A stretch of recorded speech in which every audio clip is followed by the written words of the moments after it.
Bonjour, le chapitre développé dans cette capsule vidéo portera sur les molécules et le passage de l'atome à la molécule. Deux objectifs dans ce chapitre. Le premier, vous devez savoir représenter des formules développées et semi-développées correspondant à des modèles moléculaires. Le deuxième objectif étant de savoir qu'à une formule brute peuvent correspondre plusieurs formules semi-développées. Chez tout être vivant, les cellules sont capables de communiquer entre elles en émettant des molécules. Par exemple ici, j'ai représenté une molécule avec une forme particulière. Cette molécule possède une clé à l'intérieur qui va donc permettre justement de décoder et d'envoyer un message à une cellule particulière. La cellule qui va la recevoir doit donc avoir aussi, elle, une serrure qui va correspondre à la forme de la clé, ici représentée. Vous voyez que c'est ce qui se passe dans la deuxième partie. La molécule vient se fixer sur la serrure qui appartient à la cellule. Le fait qu'il y ait une association va déclencher chez la cellule un signal positif qui va engendrer par exemple un signal de vie de la cellule, ça peut être un signal de mort, un signal de fabrication de quelque chose de particulier, tout dépend de ce que la cellule doit faire dans l'être vivant. Vous voyez donc ici que cette relation entre la clé et la serrure ne peut se faire que si la molécule clé, au départ, a une forme bien particulière qui va être capable d'épouser la forme de la serrure ici présente à la surface de la cellule. Alors bien sûr, tout ceci est très imagé pour que vous compreniez, mais en fait, on va donc pouvoir se poser une question, c'est de savoir comment on va pouvoir étudier la structure des molécules, et pour cela, il va donc falloir modéliser la forme des molécules pour mieux étudier la relation qu'il y a entre la molécule et la serrure. Donc la problématique que l'on peut se poser est la suivante: comment modéliser une molécule pour étudier sa structure? Nous allons commencer par définir ce qu'est une molécule.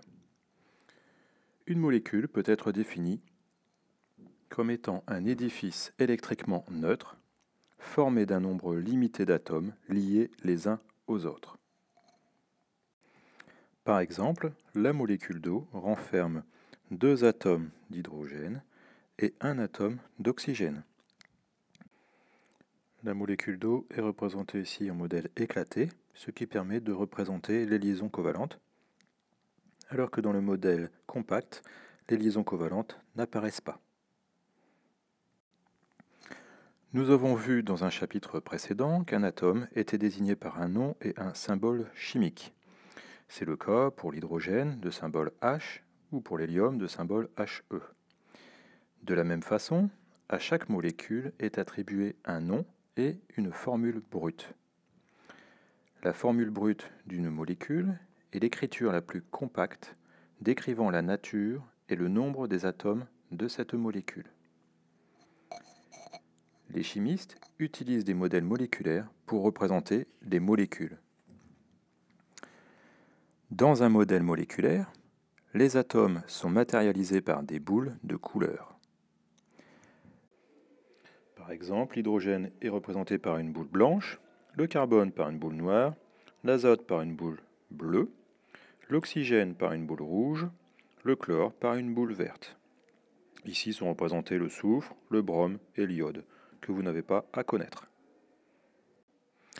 Les liaisons entre atomes sont figurées par des bâtonnets qui sont orientés de manière à respecter la géométrie de la molécule. Petite remarque, ce modèle n'est qu'une représentation imagée, puisque les atomes ne sont en réalité pas colorés et ne sont pas reliés par des bâtonnets. Dans les molécules, les atomes mettent en commun des électrons de leur couche externe. Les électrons mis en commun par 2 atomes sont considérés comme appartenant à ces 2 atomes. Ainsi, une liaison covalente correspond à la mise en commun de 2 électrons par 2 atomes, chaque atome fournissant un électron. Elle est schématisée par un trait. Prenons l'exemple de la molécule de dihydrogène. Ici, on a un atome d'hydrogène avec son électron sur la couche externe, un autre atome d'hydrogène avec son électron sur la couche externe. En s'associant 2 à 2, ils vont chacun apporter un électron à l'autre atome d'hydrogène. Donc chaque atome d'hydrogène aura sa couche externe saturée à 2 électrons pour respecter la règle du Dewey. Cette interaction entre les deux hydrogènes est représentée par ce trait simple qui correspond à la liaison covalente qui existe entre l'atome d'hydrogène 1 et l'atome d'hydrogène 2, ce qui dans le modèle est représenté ici par ce bâton, avec chaque boule représentant chaque atome d'hydrogène. Les liaisons covalentes permettent ainsi aux atomes de gagner le nombre d'électrons dont ils ont besoin pour satisfaire à la règle du Dewey ou de l'octet. Un atome peut former avec un autre atome une liaison covalente simple, par exemple la liaison qui se forme entre les deux atomes d'hydrogène qui vont chacun partager avec l'autre atome d'hydrogène un électron. Il peut également former une liaison covalente double, c'est le cas de la liaison qui est présente entre deux atomes d'oxygène qui vont mettre en commun 2 électrons de part et d'autre chacun. Donc au total, il y aura 2 doublés liants. Il peut y avoir également la liaison covalente triple, c'est le cas du diazote, où là on se voit que chaque atome d'azote va partager avec l'autre atome d'azote 3 électrons. Donc 3 doublés d'électrons liants. Comment allons-nous alors représenter une molécule? Nous allons dans un premier temps voir la formule brute de la molécule. La formule brute d'une molécule indique la nature des atomes qui la constituent et le nombre de ces atomes. Ce nombre est précisé en indice à droite du symbole des atomes. Pour écrire une formule brute, on écrit côte à côte les symboles des éléments présents dans la molécule en précisant en indice en bas et à droite le nombre d'atomes de chaque élément. L'indice 1 n'est jamais spécifié. Prenons l'exemple de la molécule d'eau. La molécule d'eau contient de l'hydrogène et de l'oxygène. On va donc écrire H pour hydrogène, suivi de O pour oxygène. Maintenant, on sait qu'il y a 2 atomes d'hydrogène et un atome d'oxygène. Donc pour le préciser, derrière l'hydrogène et en indice, nous allons écrire le chiffre 2 pour préciser qu'il y a 2 atomes d'hydrogène. La formule brute de la molécule d'eau sera donc H2O. Prenons un second exemple, C2H6O, qui correspond à la formule brute de la molécule d'éthanol. Cette molécule sera donc constituée de carbone, d'hydrogène et d'oxygène. Maintenant, nous allons préciser le nombre de chacun de ces atomes. Derrière l'atome de carbone, on trouve le chiffre 2, donc il y a 2 atomes de carbone. Derrière l'atome d'hydrogène, on trouve le chiffre 6, il y aura donc 6 atomes d'hydrogène. Derrière l'atome d'oxygène, il n'y a rien de précisé, donc ça veut dire qu'il y a un atome d'oxygène. L'éthanol est donc constitué de 2 atomes de carbone, 6 atomes d'hydrogène, 1 atome d'oxygène. La formule brute est un moyen de représenter la molécule de façon très sommaire, de façon à apporter plus de précision et en particulier d'indiquer où se situent les liaisons entre chaque atome. Nous allons aborder les formules développées et semi-développées. Dans la formule développée d'une molécule, toutes les liaisons entre atomes sont représentées. Par exemple, voici la formule développée de l'éthanol. De formule brute C2H6O. Donc c'est la même molécule que tout à l'heure dans les pages précédentes. Cette molécule est constituée de 2 atomes de carbone, 6 atomes d'hydrogène et 1 atome d'oxygène. On retrouve ici les 2 atomes de carbone, 6 atomes d'hydrogène et enfin un atome d'oxygène. On voit que pour que la formule soit développée, il faut que chacun des atomes soit lié à l'autre atome par une liaison covalente. Ici, les liaisons sont toutes des liaisons covalentes simples. Dans la formule semi-développée, on ne représente pas les liaisons des atomes avec l'hydrogène. Reprenons l'exemple de l'éthanol, toujours de formule brute C2H6O. Là, ici, vous voyez qu'on représente chaque atome de carbone et d'oxygène, mais les hydrogènes sont rassemblés ensemble avec l'atome sur lequel il est lié. Ici, tout à l'heure, on avait un atome de carbone lié à 3 atomes d'hydrogène, donc on retrouve ici l'atome d'hydrogène avec le chiffre 3 pour préciser que le carbone est lié à 3 atomes d'hydrogène. Pour le second atome de carbone, on voit qu'il est lié à 2 atomes d'hydrogène, donc on va représenter juste à côté du carbone l'hydrogène avec le nombre de fois où il est représenté et lié à l'atome de carbone, donc 2 fois. On fait la même chose avec l'atome d'oxygène. L'atome d'oxygène est relié à un atome d'hydrogène, donc ici on va tout simplement écrire H. Les liaisons ici représentent bien que chaque carbone ici sont reliés tous les deux par une liaison covalente simple et que l'oxygène est rattaché au deuxième carbone par une liaison covalente simple. Dans certains cas, les molécules vont se ressembler. On va alors parler de molécules isomères. On appelle isomères des espèces chimiques qui ont la même formule brute mais des enchaînements d'atomes différents.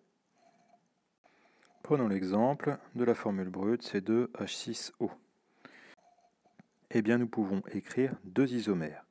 Tout à l'heure, nous avons vu qu'il existait la molécule d'éthanol, dont la formule semi-développée était CH3, CH2, OH. Eh bien, on peut écrire une autre formule semi-développée, CH3O, CH3, qui correspond à la molécule de diméthyléther. Et on voit que l'enchaînement des atomes de carbone est différent, puisque ici on a CH3, CH2, OH, ici on a CH3, O, CH3. Mais que la formule brute est bien la même.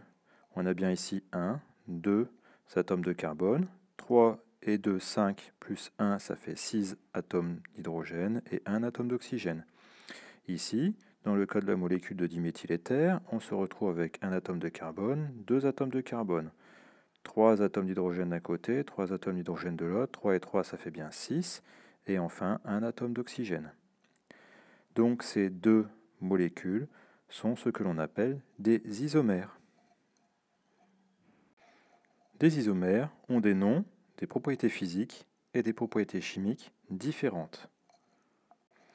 Je vais citer un exemple en prenant le butane 1-ol et le diéthyléther, qui sont des molécules que vous n'avez pas à connaître, mais en fait qui ont des propriétés différentes. Ce sont toutes les deux des isomères, et sous la pression atmosphérique, leur température d'ébullition sera bien différente.